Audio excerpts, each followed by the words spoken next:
Bien, amigos, nos acompaña hoy en esta consulta el doctor Eleazar Pedro Santana. El doctor Eleazar Pedro Santana es ginecólogo, oncólogo, uno de los más reputados ginecólogos oncólogos de nuestro país y en el extranjero, ya que su trabajo en la gineco-oncología llega a varias naciones. Bienvenido a Consulta Participativa, doctor. Hola, Hopperman. Eh, Saludo a tu audiencia y darte las gracias por invitarnos nueva vez a tu espacio, a ti y a tu esposa Julia. Buenas noches, buenas tardes, perdón, y saludo a tu audiencia. Gracias por la invitación. Doctor, gracias a usted por concedernos esta entrevista justamente en nuestro 10º aniversario y recordar con mucho cariño y con mucho agradecimiento que usted fue el fundador de las consultas médicas de consulta participativa, cosa que nos hace estarle agradecido por orientar durante 10 años a través de consulta participativa a nuestros amigos televidentes. Gracias a usted, doctor. Feliz aniversario y que vengan 10 más. Así es, esperamos con la ayuda y gracia del divino. Doctor, pero vamos a arrancar de una vez porque hay tantas cosas. Tenemos un tema, el cáncer cervicouterino, el cáncer de cuello uterino, que ciertamente es uno de los cánceres eh, que más que padecen las mujeres. Doctor, explíquenos qué es el cáncer cuello uterino, cuáles son los tipos de cáncer cuello uterino. Bueno, el cáncer cervicuterino es la segunda neoplasia maligna más frecuente en las mujeres en nuestro medio, en República Dominicana.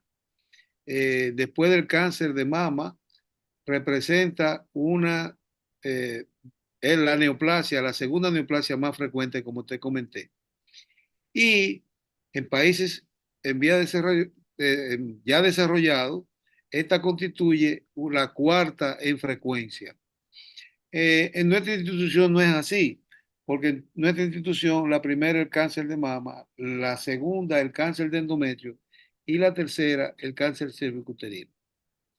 El cáncer cervicuterino es una enfermedad que se produce preferentemente en estratos sociales económicamente comprometidos por factores de riesgo conocidos como las relaciones tempranas, sin protección sobre todo, la multiparidad, el no uso de los recursos de salud para hacerse un chequeo oportuno, aunque esté cerca el centro, el tabaquismo, múltiples relaciones con múltiples parejas, en fin, condiciones que se relacionan con eh, poblaciones muy sensibles. Esta patología está ligada a ello.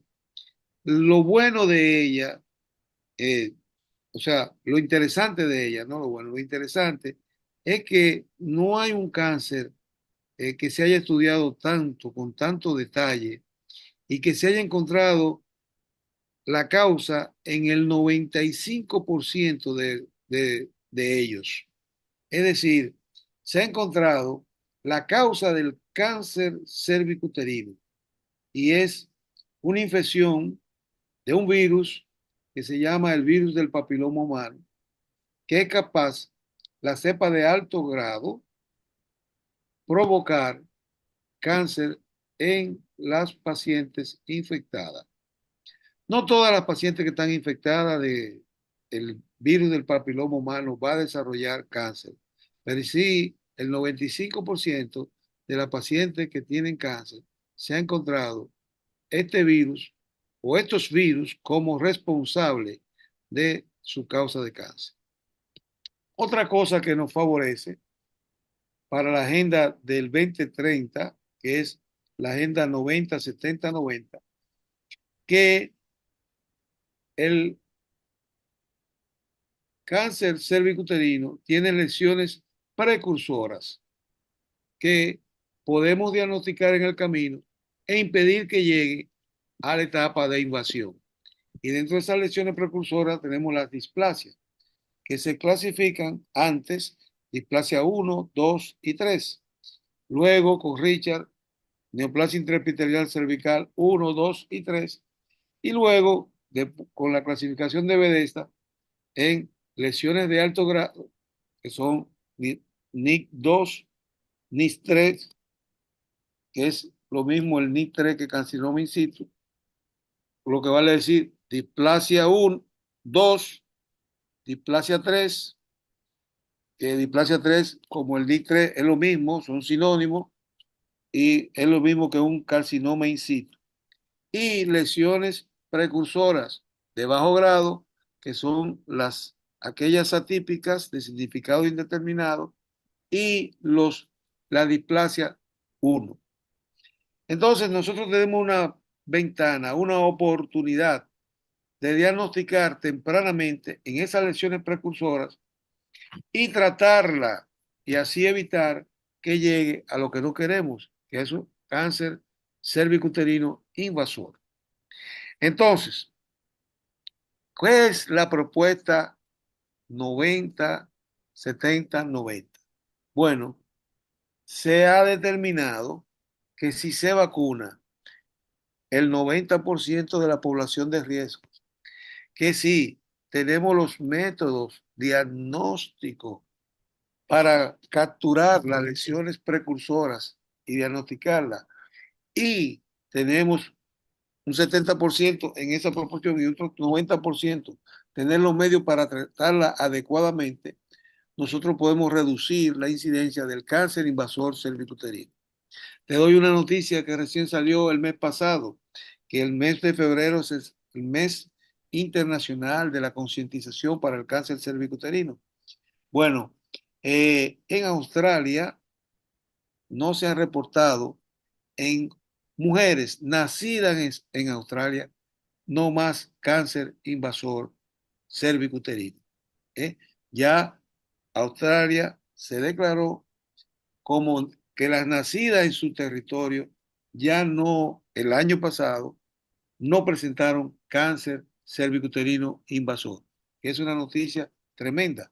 Pero recién salía el mes de febrero, nos llegó una publicación donde nos dice que si logramos la vacunación temprana, es decir, en las niñas prepuber, y esa vacunación temprana, por lo menos sea una dosis de la no navalente, tú puedes asegurar que el pesquisaje con el Papa Nicolau, tú lo puedes reducir a 2 a 3 veces en toda la vida de riesgo de la mujer. Y eso va a traer un gran avance costo efectivo para la salud pública, porque en vez de estar haciendo Papa Nicolau anual o cada 2 años o cada 3 años, como dicen las últimas reglas, podríamos estar en esas pacientes vacunadas haciéndole un Papa Nicolau cada 5, cada 6 años, hasta cada 8 o 10 años. O sea que sería algo verdaderamente económico para el sistema de salud y eh, se evitaría el cáncer cervicuterino invasor que conlleva un gasto grandísimo, tanto en esfuerzo quirúrgico como en tratamiento, como es la quimioterapia y la radioterapia en los cánceres invasores. Doctor, pero oiga este diagnóstico. Precáncer de cuello uterino. ¿Hay un precáncer, como decir, me viene a la mente, prediabético?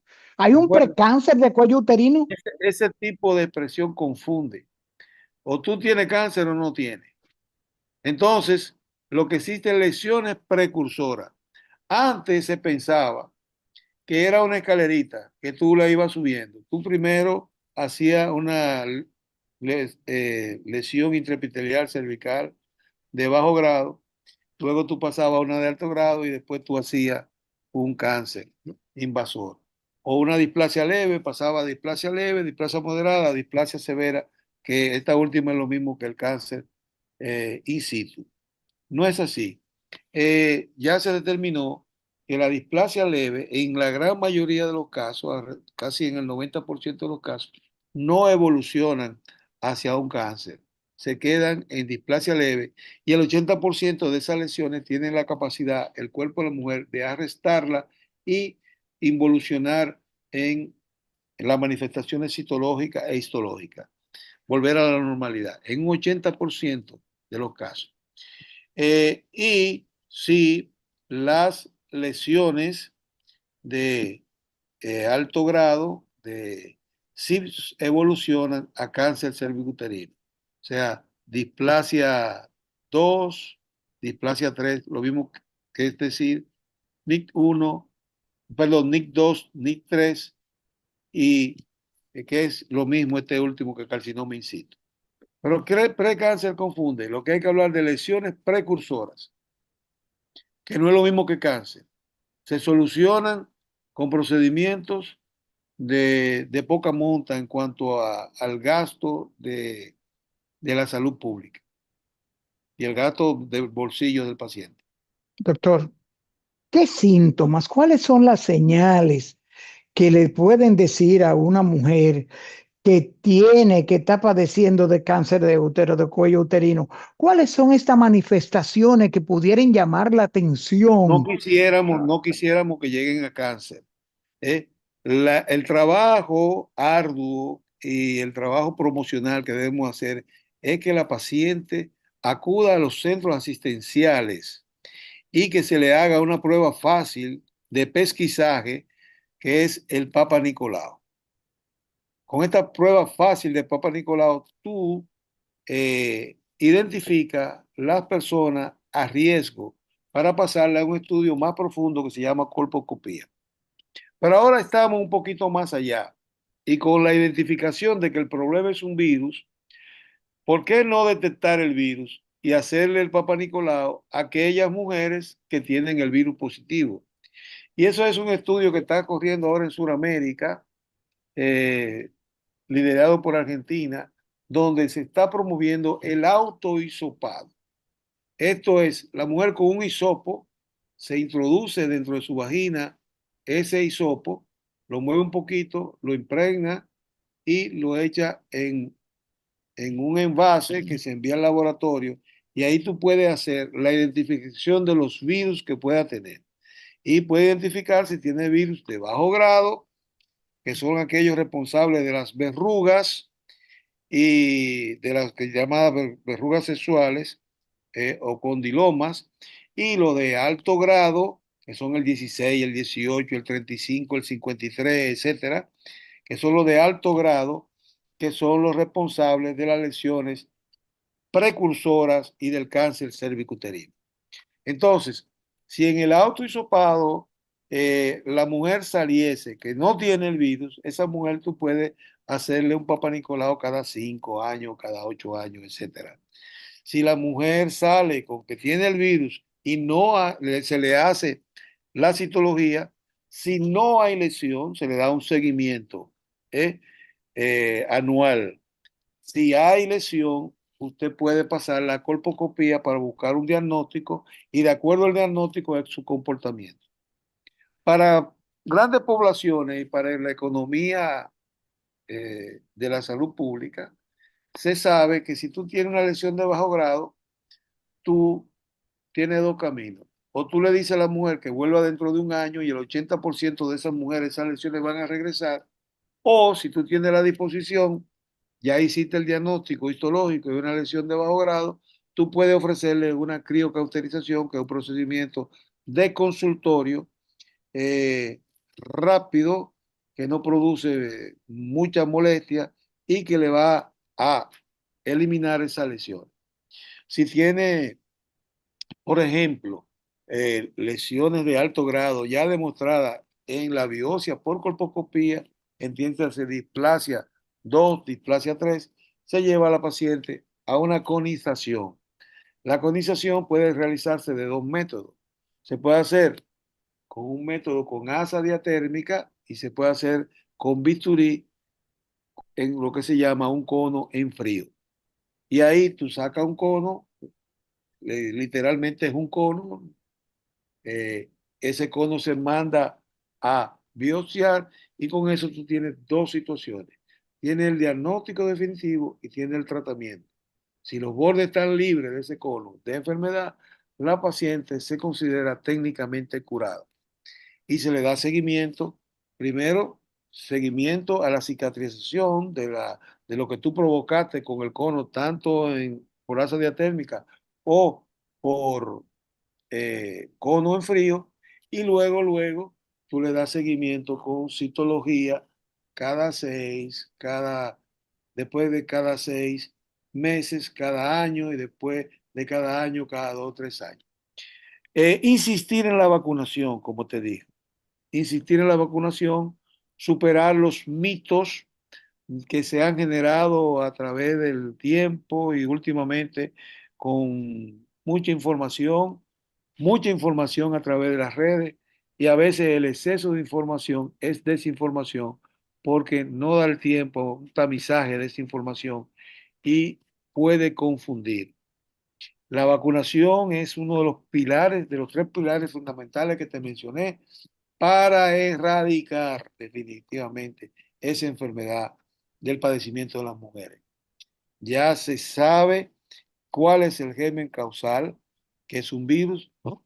Y cómo se previene ese virus. O con una vacuna.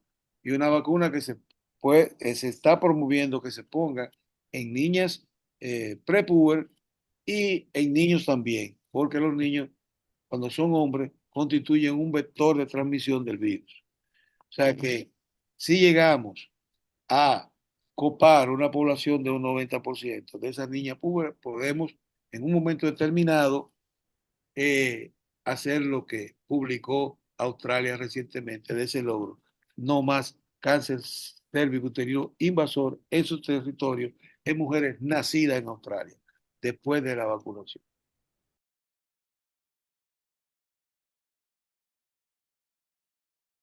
Doctor, el cáncer cervicouterino repercute sobre la fertilidad, el cáncer cérvico-uterino, cuáles son los daños colaterales, cuál es la letalidad del cáncer cérvico-uterino.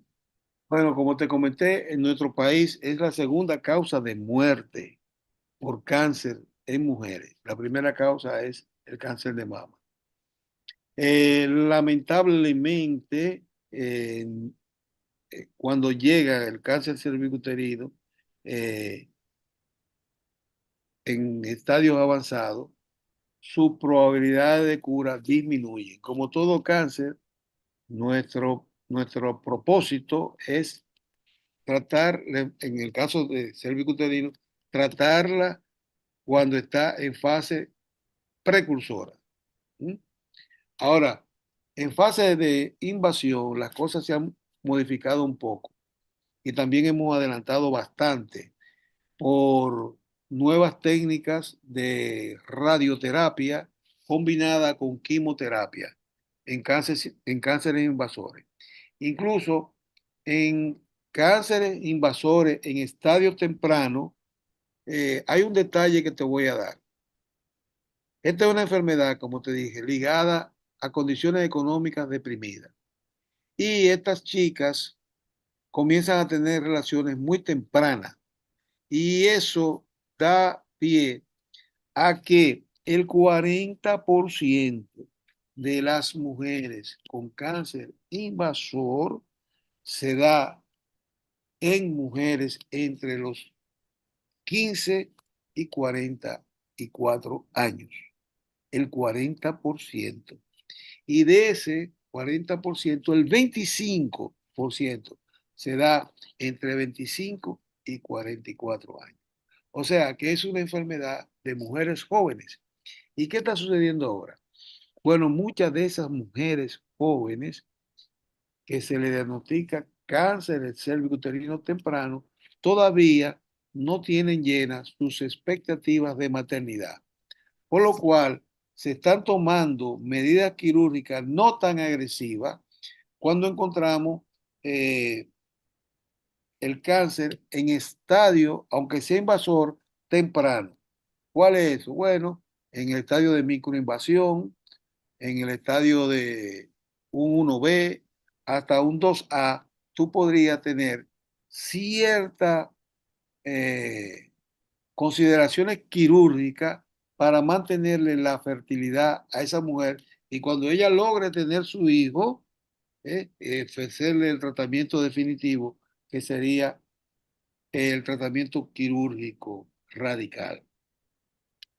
Eh, por lo tanto, se le está ofreciendo en cánceres tempranos, invasivos tempranos, cirugías como conizaciones amplias, traqueotomía. La traqueotomía podría ser por varias vías, podría ser por la vía vaginal o por la vía laparoscópica o por la vía robótica en sitios donde tengan esa, esa facilidad. Pero también en mujeres que ya hayan completado su paridad y se haya hecho un diagnóstico temprano, en estadio temprano de cáncer invasor, reitero, no in situ, sino en el invasor, en estadio temprano. ¿Cuáles son los estadios tempranos para cáncer invasor? Bueno, por ejemplo, un 1B1, o sea, que haya penetrado en el cervix, pero que no haya tomado los parámetros, sino que haya tenido invasión de 3 milímetros a 7 milímetros. Entonces, tú puedes ofrecerle a esa mujer un tratamiento quirúrgico como una cirugía abdominal eh, o vaginal eh, extrafacial, que no sea tan agresiva, pues. Pero cuando son cánceres avanzados, donde ya tenemos ganglio centinela, que es una metodología que te ahorra también en hacer grandes extensiones quirúrgicas, con lo que eso conlleva de morbilidad para la usuaria. Tú podrías hacer ganglio centinela y en cáncer invasores, si el ganglio centinela está negativo, tú continúas el procedimiento y le haces una histerectomía extrafacial en 1B1, por ejemplo. En 1B2 y en el 2A, tú le harías una histerectomía del tipo B, ¿eh? Que es aquella que no es tan amplia, tú te llevas algo de parámetro, pero no es tan amplia como se hacía antes. Esas son las cosas que están descritas. En el caso nuestro, yo considero que un carcinoma invasor es mi postura, tú ves, como eh, tener la responsabilidad desde el punto de vista quirúrgico de curar a la paciente, de considerarla técnicamente curada. Yo Doctor. prefiero, Doctor, pero usted dice que este cáncer ataca a mujeres de edad temprana, 15, 40 años, el 40%, pero se puede prevenir. Dígale a las amigas de consulta claro que sí, participativa, y ¿qué eso es lo que estoy, hacer? ¿Qué hacer eso la es lo que estoy mujer? invitando, eso es lo que estoy invitando. Lo principal es utilizar los medios que usted tiene a su mano. Si usted tiene una clínica rural, que vaya a la clínica rural a hacerse su citología. Si tiene un subcentro cerca, que vaya a su subcentro cerca a hacerse su citología. Si tiene un hospital de segundo nivel cerca, vaya a su hospital, al ginecólogo, a hacerse su citología.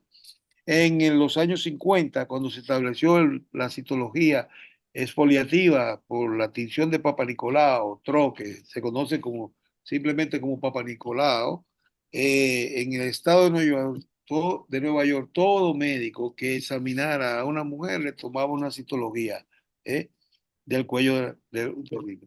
Eso redujo a la mitad el cáncer invasor en el estado de Nueva York en los años 52, 53. O sea, es un método barato, es un método asequible y es un método que te permite pesquisar las pacientes que pudieran tener lesiones para tú llevarla al otro escalón de diagnóstico que es la colposcopía o la biopsia. Entonces, eh, ir al médico, asistir al médico, no tiene que ser cada 6 meses, no, por lo menos cada año, por lo menos cada 2 años, porque el virus del papiloma humano es un virus lento.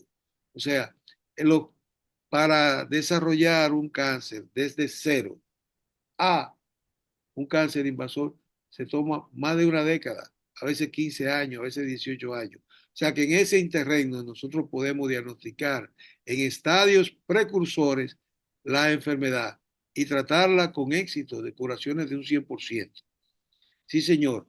Ahora, lo que te decía, que hay una gran responsabilidad ya cuando el cáncer es invasor y que es de indicación quirúrgica de parte del cirujano para dejar esa paciente en curación teórica.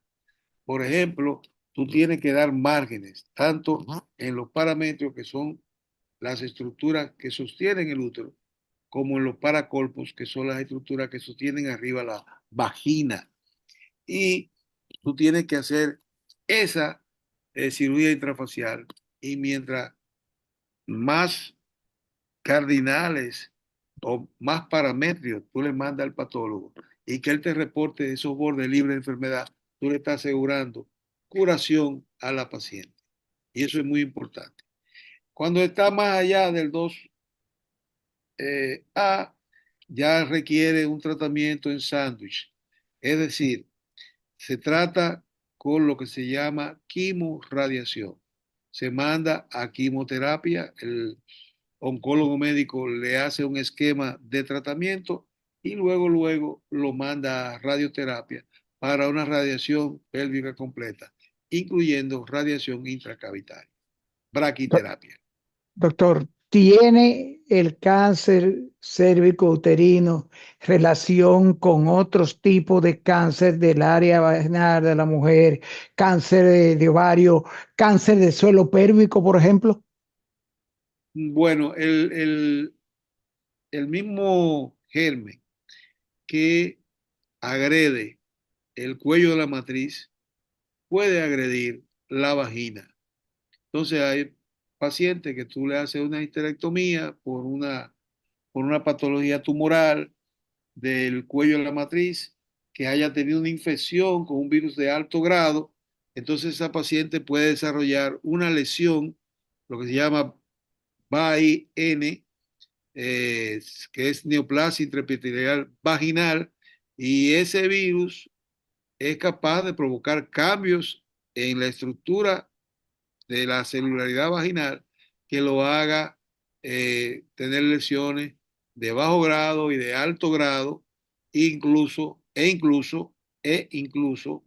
de cáncer de vagina, diferente al cáncer cervicuterino que ya tú operaste o la lesión eh, de alto grado que operaste, porque el virus sigue ahí, el virus no se elimina, el virus sigue ahí y la gente puede arrestarlo por un momento determinado en que baje la defensa, ese virus se activa y puede provocar esos cambios en la vagina.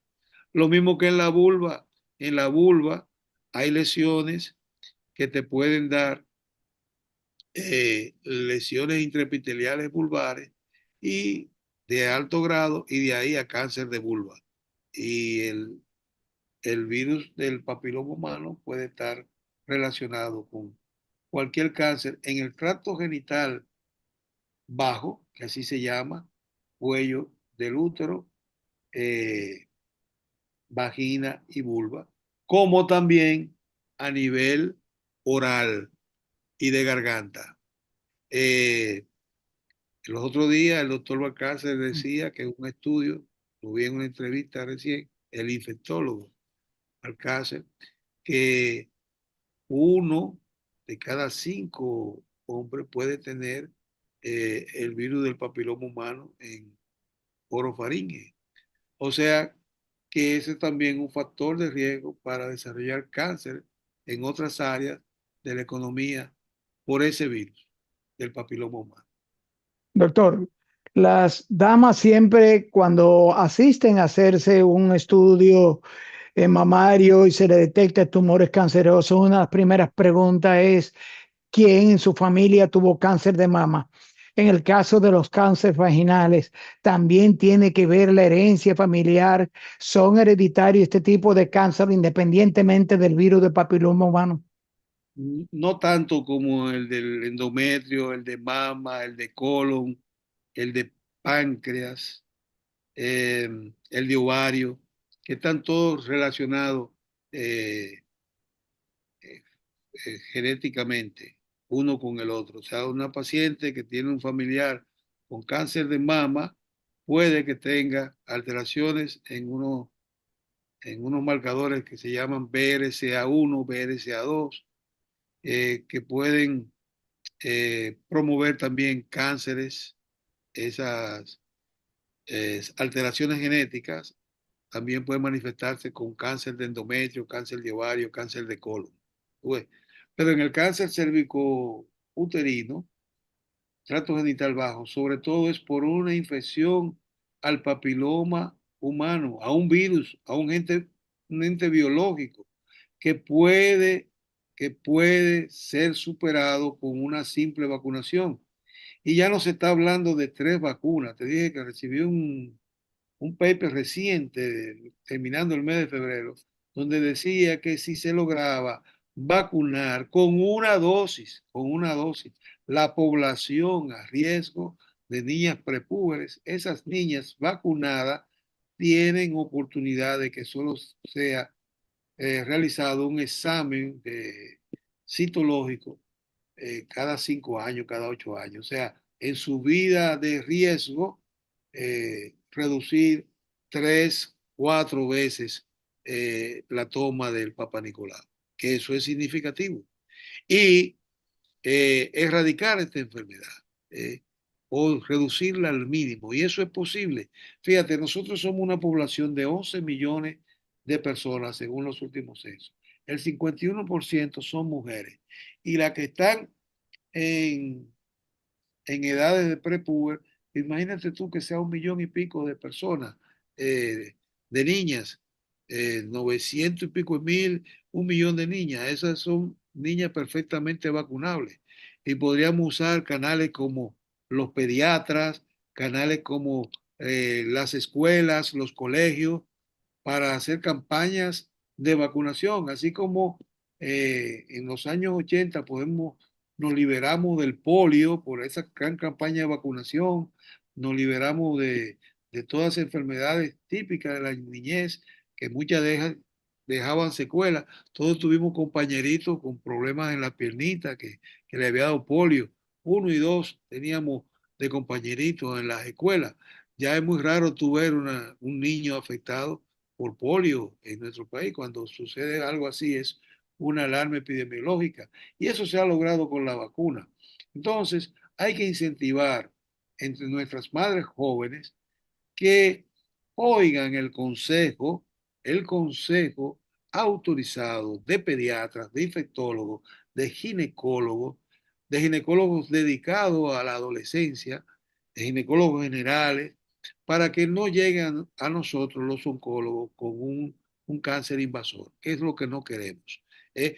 La población médica que está en atención primaria y en atención de hospitales de segundo nivel, tiene que promover, y Salud Pública lo está haciendo eh, de unos años a esta parte, y la Sociedad de Pediatría, la Sociedad de Ginecología, la Sociedad de Infectología, promover la vacunación en ese segmento de las niñas prepúber, que van a ser las mujeres de mañana, y que vamos a asegurarle a esas niñas que no van a morir de cáncer cervicuterino. Y no solamente que no van a morir de él, sino que no lo van a padecer, que no van a tener la oportunidad de desarrollar la enfermedad. Que eso es el objetivo fundamental, que no hablemos de oncología, sino que hablemos de lesiones como mucho precursoras que se puedan solucionar con un tratamiento que lo más agresivo que sea una colonización, ¿eh? Que sea criocauterización, que sea un pase de láser, lo que fuere, pero que esa paciente no llegue a la invasión, que no llegue al cáncer invasivo, porque ya sabemos el 95% de su causa, que es el virus del papiloma humano de alto grado, de alto riesgo, que son, como te dije, en esta parte del mundo el 16, el 18, en otra parte el 35, el 45, etcétera.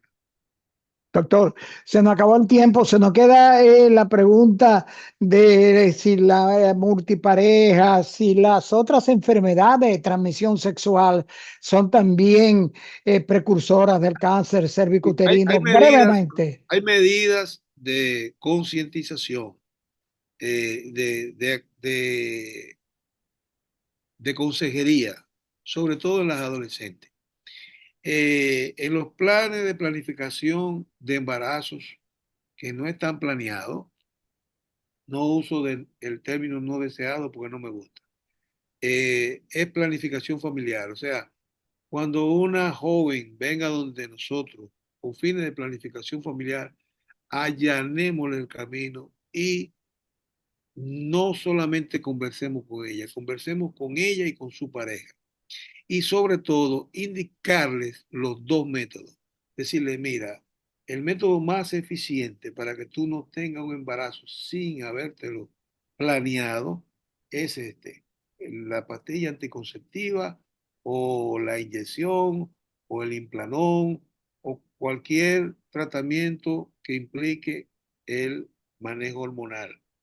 Pero el otro método que debe usar siempre, siempre, siempre con las relaciones es el preservativo o condón para evitar la transmisión de problemas sexuales. Es muy difícil establecer quién te contagió del virus del papiloma humano y tenemos que ser muy cautos en la manera que le damos esa información al paciente. Porque usted puede desbaratar una relación que tenga 20 años, porque como la transmisión es por relaciones sexuales, muchas mujeres se me plantan y me dicen, doctor, yo nada más he tenido ese marido, o sea que ese bandido me pegó esto. Entonces, hay que ser muy cauto, no convertirse en un abogado del diablo, pero tampoco asusar un problema cuando sabemos que es un virus lento. Tú puedes tener ese virus latente por 10, 15 años. Tú no eres un hombre de 30 años, por ejemplo, y tú tuviste tus primeras relaciones sin protección y tuviste una infección por el HPV. Eso está arrestado en tu cuerpo. Tú te casas y nada más tienes esa relación monógama con tu mujer, nada más con tu mujer, y le pegaste el papiloma humano. Eso no significa que tú fuiste infiel, eso significa que hace un tiempo, antes de conocerla a ella, tú tuviste exposición al virus. Por eso hay que ser muy cauto en dar estas noticias y explicar estas cosas al paciente para evitar que uno sea una fuente de discordia. Doctor, se nos acabó el tiempo. Gracias, doctor, por una vez Déjame más. hacerte una observación, si tú me permites, medio minuto. Sí, Este programa, por razones de trabajo, tanto de ustedes como de nosotros, debió realizarse el mes pasado, porque ahora estamos en el mes de la concientización para una enfermedad devastadora que se llama endometriosis. Y el mensaje para este mes de la endometriosis es la siguiente.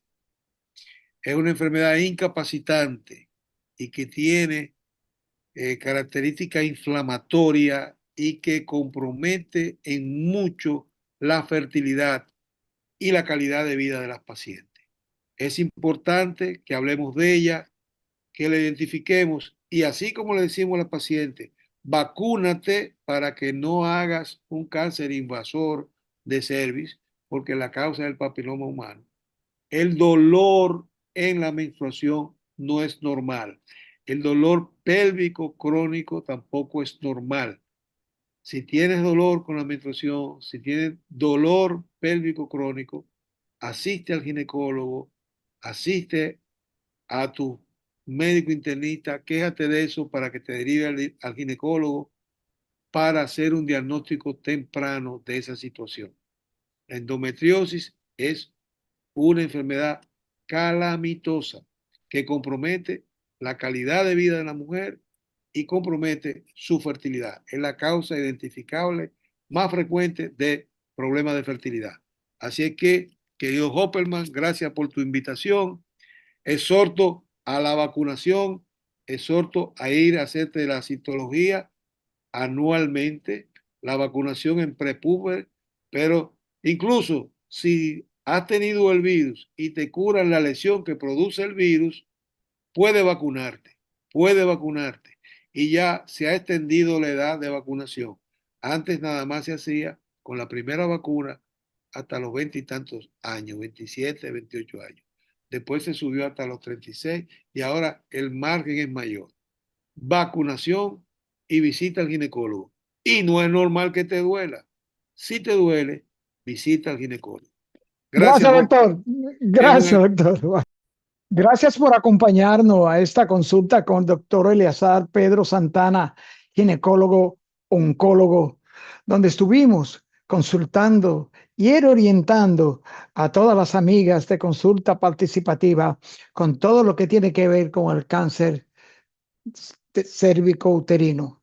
Amigos, amigas, nos vemos en la próxima consulta.